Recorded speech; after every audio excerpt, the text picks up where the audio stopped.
Welcome, everyone. Greetings to the Digital Innovation and Digital Art for Climate Pavilion. I'm Miroslav Polzer. I'm with IAI Glotcha and also one of the coordinators of Digital Art for Climate. And we are delighted to welcome to this space our friend and colleague and partner and advisor from Geneva, Trang Fernandez-Leenknecht, from Holistik Wealth Management. And the context for this presentation is that we have the Digital Art for Climate initiative, which is on the one hand an innovative way to engage the creative community in the fight against the climate crisis, but also to mobilize financial resources through NFT technologies, blockchain technology, creation of digital assets which can be traded and collected. And there are very many financial implications, legal implications, tax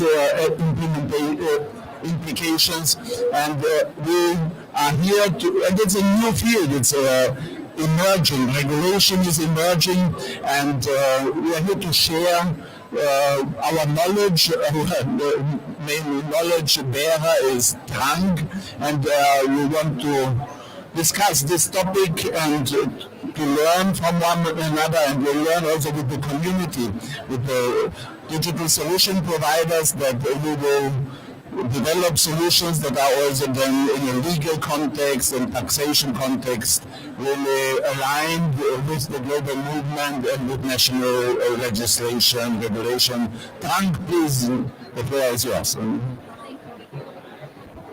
Thank you, everyone. Thank you for coming. The topic comprises different parts. The first one is, of course, the blockchain technology, not to confuse with crypto per se. The technology itself empowers a lot of different projects and different parts. We've been talking a lot about NFT, about DAO, about markets, etc. But today I would like to focus on digital art and how digital art paired with the technology can mobilize resources, especially, for example, if we talk about another topic, which is carbon offsets. That has been a hot topic, but with the blockchain technology, there are more and more awareness that these can be a very strong support to more credibility and more trust for the topic. Do you want me to? Will you switch or shall I? Yeah, I think it's better. Okay. So I have switched the topic because yesterday we talked about the DAO.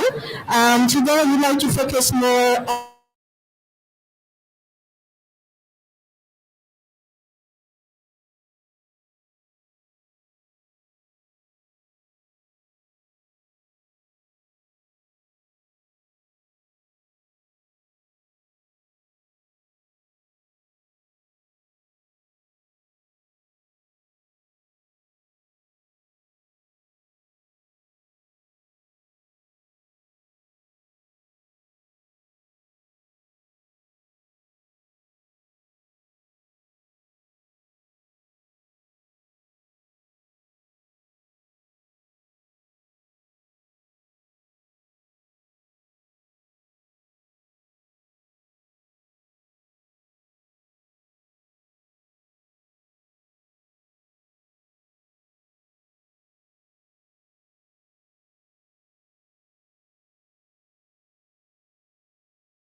So maybe So if you know very well the technologies and then you can jump Yeah, you can jump to the basics. in which activity are you?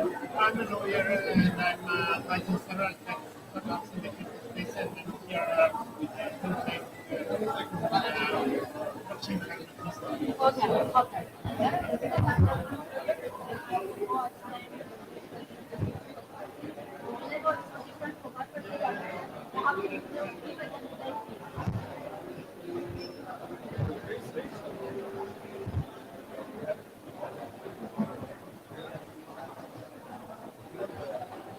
maybe just to, because it will give the direction of the conference. Because today, of course, the idea is now to explain to you, probably you won't know a lot about carbon offset, a lot about blockchain technology, but because of my background, so I have a double background in finance and law, it's a way to understand how all the mechanisms across different countries, they come together and they have impact or not, because there are a disconnection between the different countries, different jurisdiction, and also the way people work.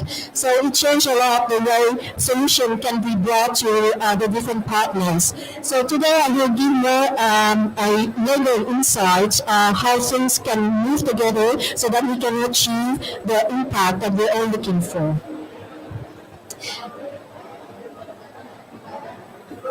So basically, when we talk about this topic, especially in the carbon credits, there are a lot that has been done. And more or less, there are three ways that the governments or the people have set up to have those solutions. Either you have governments that decide that it's compulsory and then they impose the rules, or we have extremely conscious people who are convinced by the topic, so you just have to mobilize them to gather them so that they come together and they do it together. And you have all these, I would say, which is the mass majority of people who kind of like the topic, but they're not ready to commit, spend time, etc. So how can we incentivize those people who would like to have some reward, but at the same time also maybe when they do that they can have a good consent. So the idea of the topic today to show how can we unlock all the great potential of the citizen across the world and say, okay, you can do something. Maybe for you, carbon offset is such a topic, controversies or too complex, you don't want, but at least you want to do something, give resources, and have good conscience with that. So that's the idea of today. It's a mix between, indeed, I would target the leaders is how can we incentivize those people. So blockchain, we talk a lot about it, but actually I would like to talk about the entire Web3. And the entire Web3 brings features that are unique. And as you said, you know very well, so I will jump this part, but I will focus on the carbon offset aspect and the NFTs, because here we are talking about certificates that are non-fungible. And it's what we all want, that they are non-fungible. It's not a trend to say we want it NFT, but actually that's because it's a core feature in both art and carbon credits. So that it's a good way, of course, to avoid fraud, double accounting, and we're selling and making profit all the time. So now we are talking about two different communities, and at first it might look, wow, how do they come together?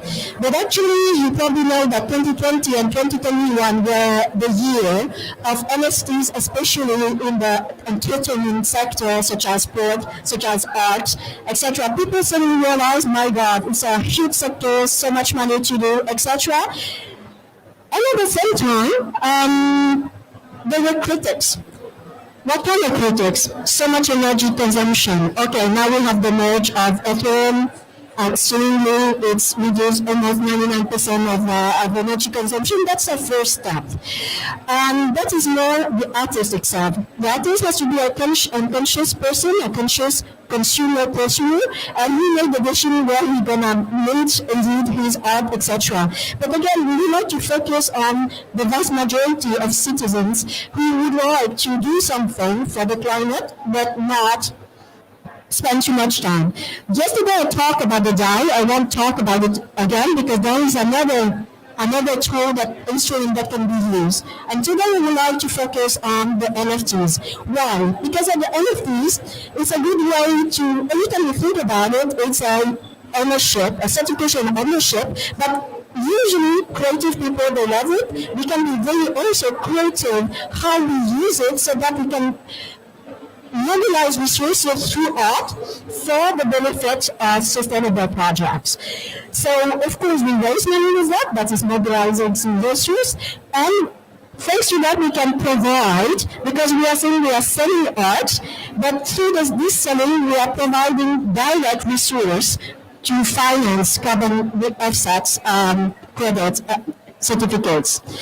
But at the same time, because it's widely talk about it, you can sell it anywhere in the world, you can potentially reach every citizen. And I'm not talking about geek people, I'm talking about banks, retail banks, because at least in the country where I come from, they mention about it. There are numerous conferences. So really the idea is to reach this mass population and say, okay, are you interested in art? But at the same time, you would like to do something for the planet directly, not only through the way you use this protocol or another protocol.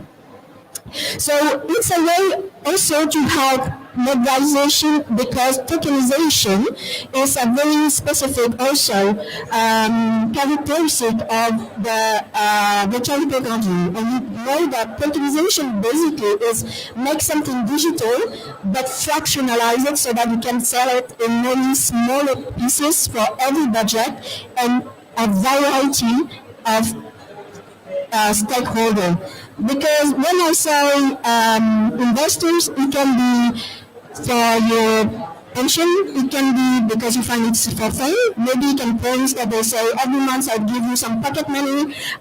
So every month you have a fraction of the token so that you can do something and earn at the same time a piece of art. So actually artwork can become an economic actor, in the sense that we are talking of the same blockchain-based tool, which is the NFTs, and through that you can showcase how the carbon markets can be brought to the citizen themselves. And of course, in both cases, including art, by the way, so that the whole system works, you have to retire or burn, but most of the time we call it retiring, the credits so that there is no double accounting. You don't want either that your art masterwork has copies everywhere. You cannot avoid that, but you can prove that it's the only one that belongs to you. It's the same man as for the NFT in the credit carbon sector.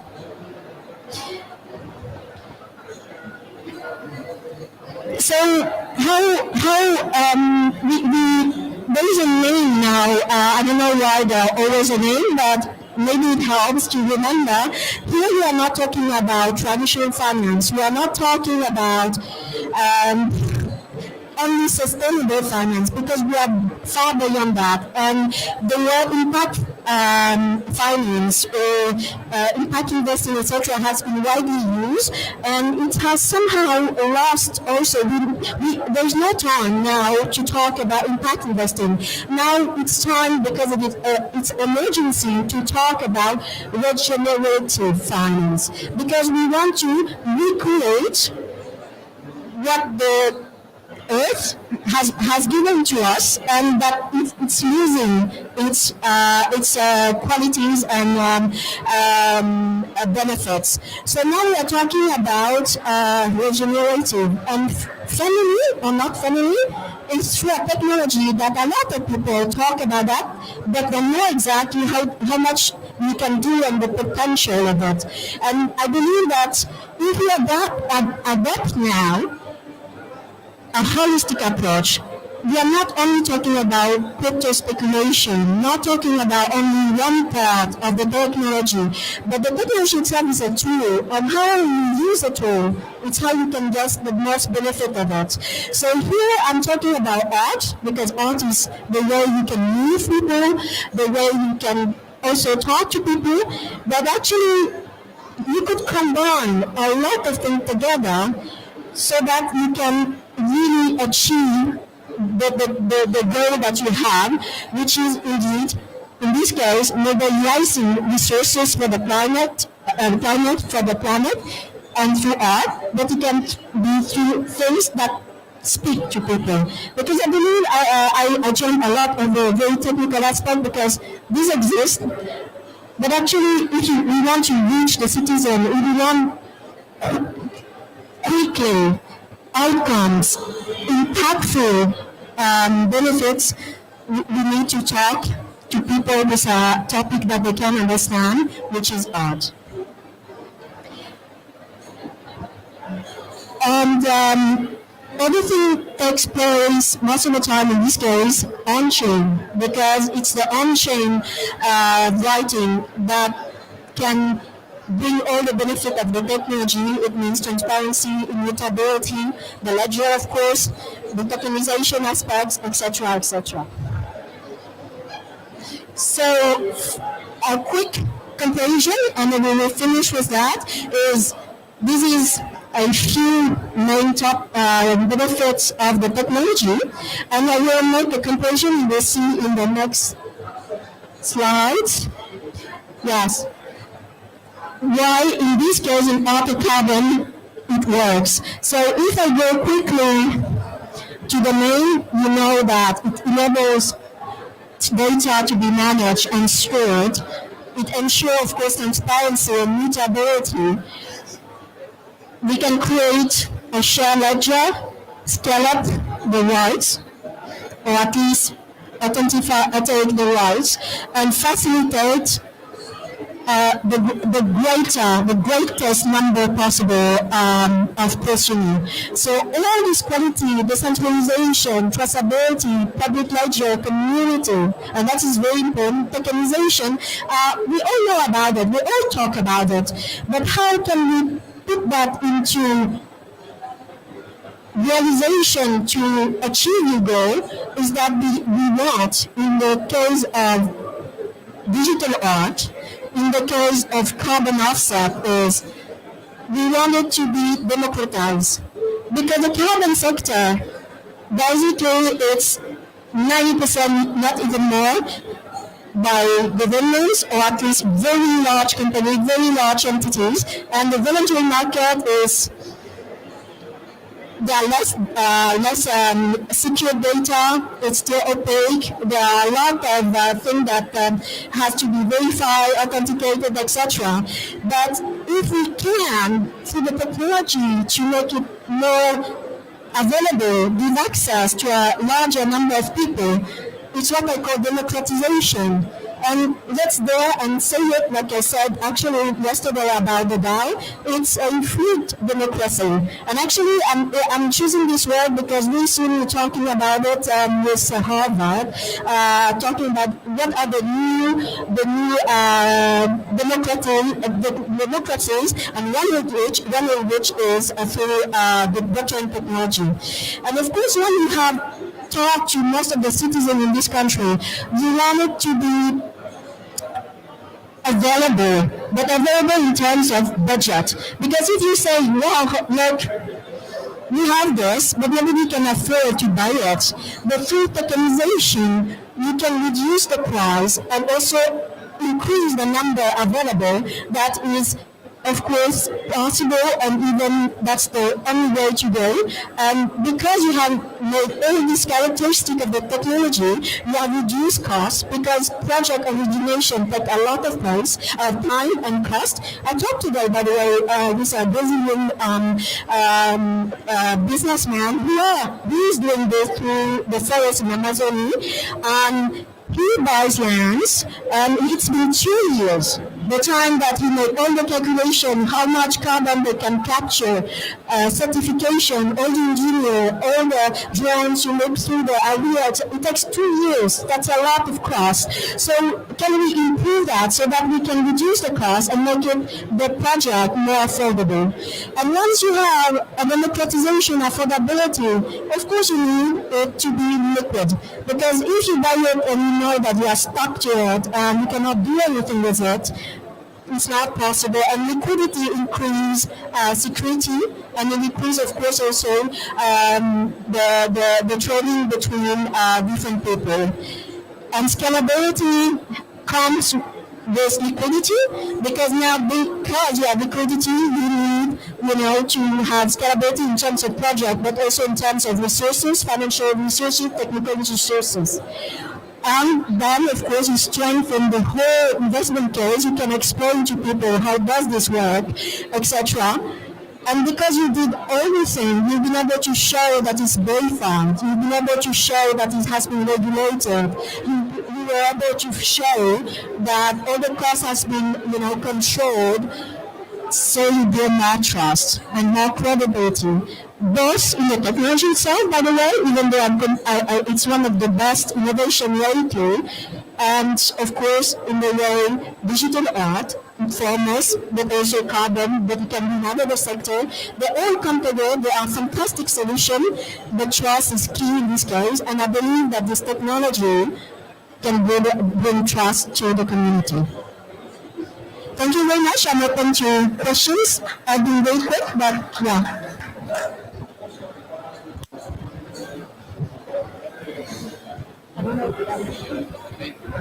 Thank you very much, Trang. It's great having you here. We've seen scratched only on the surface of the expertise of Trang. It's very much much more depth available, but really it's the importance to have systems engineer, legal systems engineer like Trang to help bringing integrated solutions to the world as regards art and carbon credit offsetting.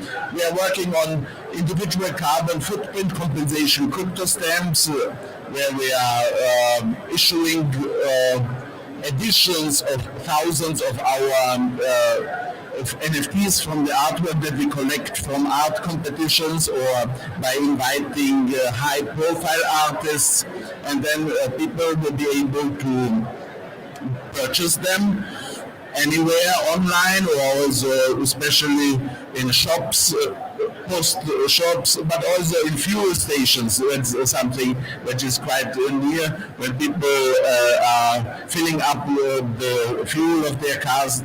Some of them feel guilty, and they might then be more inclined to buy this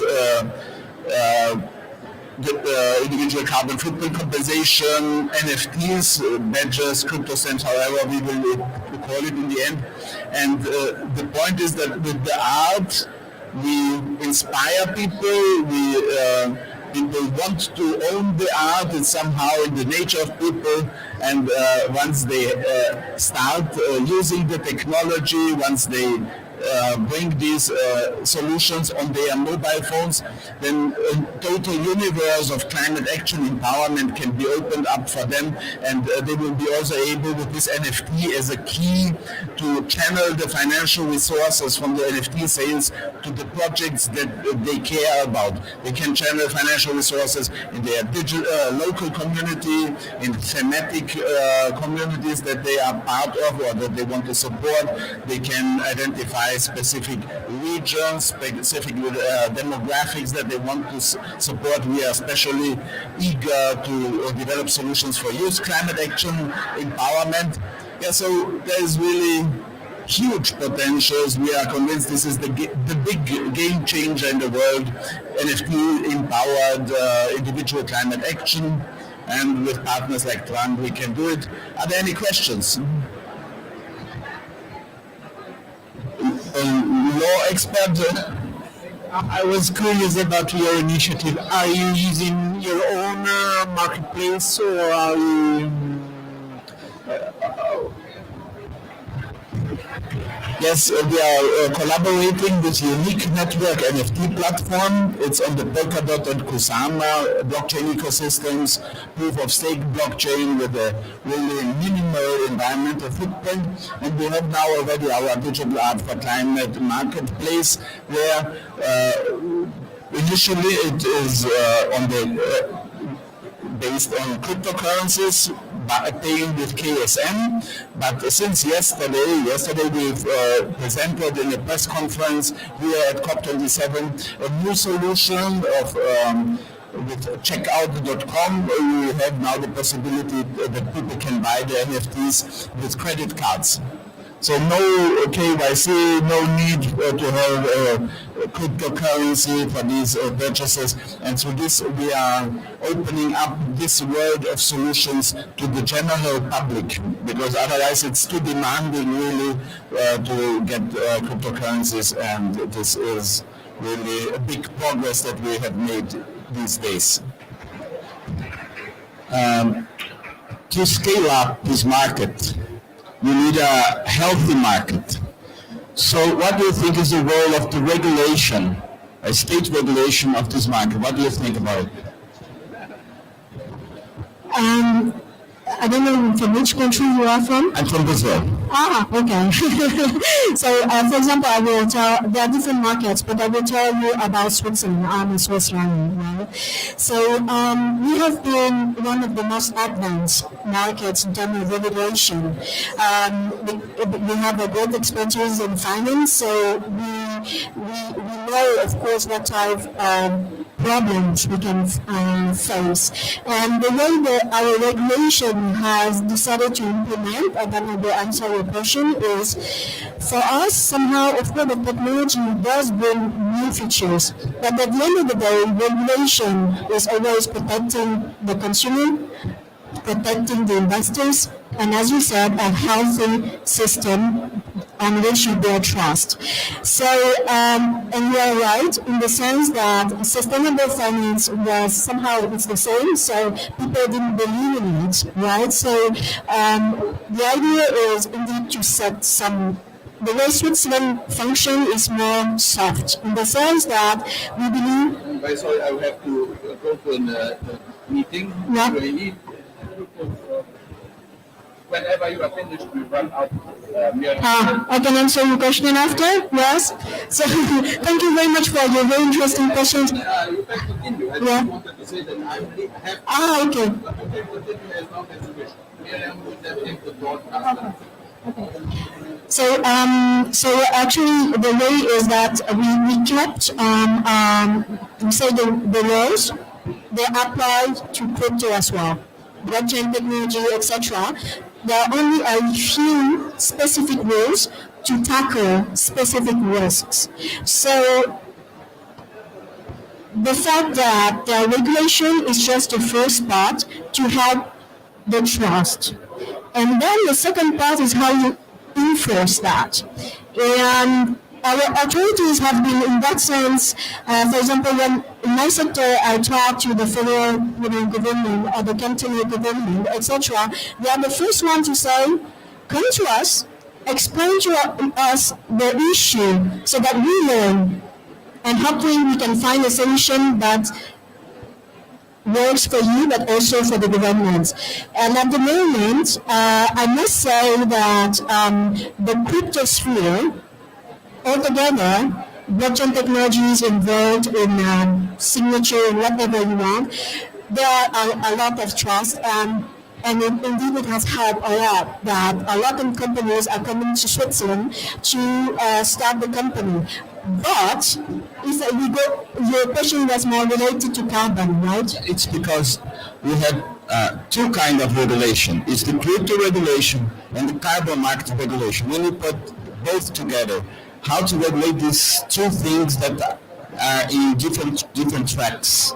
How to do that? What's the main problem that emerged from the situation? What I see is, at least in this case, what I see is, because the threat is the opacity, right? The fact that you cannot trace where does the money come from. The threat is and financing where the money is going to, etc. And there are real issues that in every project, not only carbon, right? So the idea is the regulation is here to help you to say what happens when it comes from or go to, etc. But the technology will help the regulation because it's transparent and every operation will be public, or at least you cannot change it. It's not that even if it's not public, and then they come to you and they say, okay, now we want to see the ledgers. Show us what happened. You cannot change it, so they will see it. The regulator will always be late, but the rules exist. So what you do with technology and innovation is now we are able to prove that we've been doing and we respect the law. So in this case, actually, in the majority of cases, because carbon sector has a lot of problems, but one of them was with the data, right? The data and the money. And in this case, you are able to show really what happened. So somehow you stick to the regulation, and the regulator, somehow they just want to know that you didn't have an official accounting and something in the back, and you can trace the money. But I'm thinking not only about the post-regulation, which is monitoring the market, but before the market started really to scale up. What do you have to do before? I'll give you an example. Maybe the first question is: do we need laws at the national level about specific about the carbon crypto credits, for example? Crypto credit. Carbon credits at that blockchain platform. Do we need specific regulation In this case, beforehand? I mean, do we need to draw this market, or no? We just have to wait, see what happens, and then we regulate after, for example.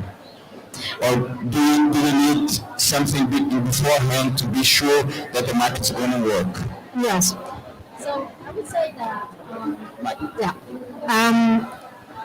If we talk now only about the project, because actually the crypto aspect comes for the certification or NFTs. So if we talk about the project itself, before even the blockchain technology, somehow it's only the carbon regulation itself, because now you have to set up extremely precise criteria in when, how it does meet the requirements so that it can be recognized as a offsetting, project, how it can be recognized to be traded. Because it's nice to have a sustainable project, but if you cannot trade it, and there are rules for that. For example, somebody asked me today about pension in a lot of countries are sovereign funds, they want to invest, for example, the Norwegian one, but not only Switzerland as well. They want to invest most of the money, into sustainable project, even impact project, in Norway, they say it. The problem is you have indeed the financial regulation itself, and then they have to look at the project regulation itself, and they are different. And because once you respect your sector financial regulation or just regulation, but then you have to understand whether the project itself does fulfill the goal that you want, which is different. And in this side, I agree with you, it's not the same set of rules. And then come the third one, which is, what is an NFT? Do you recognize it as just a proof, a document? But that is every country has, because some says it's just a paper, other they say it's an asset because somehow you have some value in it, etc. So that in this sense, at the moment, every country have their own way, but per se, that's nothing new, because people are saying that we will never work because every country have their way. Yeah, but in every sector, the way you interpret one thing from one country to another is always different, because culture is different, the situation is different, etc. So when people say, but I feel unsure because in this country it's a property and in another country it's a certificate, but real estate is not the same qualification. There are so many sectors where it's the case, and that's why there are people international, especially like me, who can coordinate. So sometimes some of the hurdles that you hear is not blockchain specific, but whether you have trust that the project meets the requirement of ascertain of ethical, exploitation, etc. All those requirements, that is the first step. And then the second step is once you check the box on all the project, do they meet what the investors, because now we are talking about investor protection or consumer protection, that's another set. Because otherwise, you can also just do peer-to-peer, and that same blockchain will help as well. Because in that sense, you don't need the same regulation. You just go peer-to-peer or over the counter, and then it's without strict regulation, and that works as well. That is more opaque or less available in terms of market access. I don't know whether I answered the question. Yeah, we can take it. Thank you very much for your question. So thank you very much for your attention. I know it is a complex topic because it's very on the table technology and two fantastic sectors, but thank you very much for your question, and I hope to see you again. Over.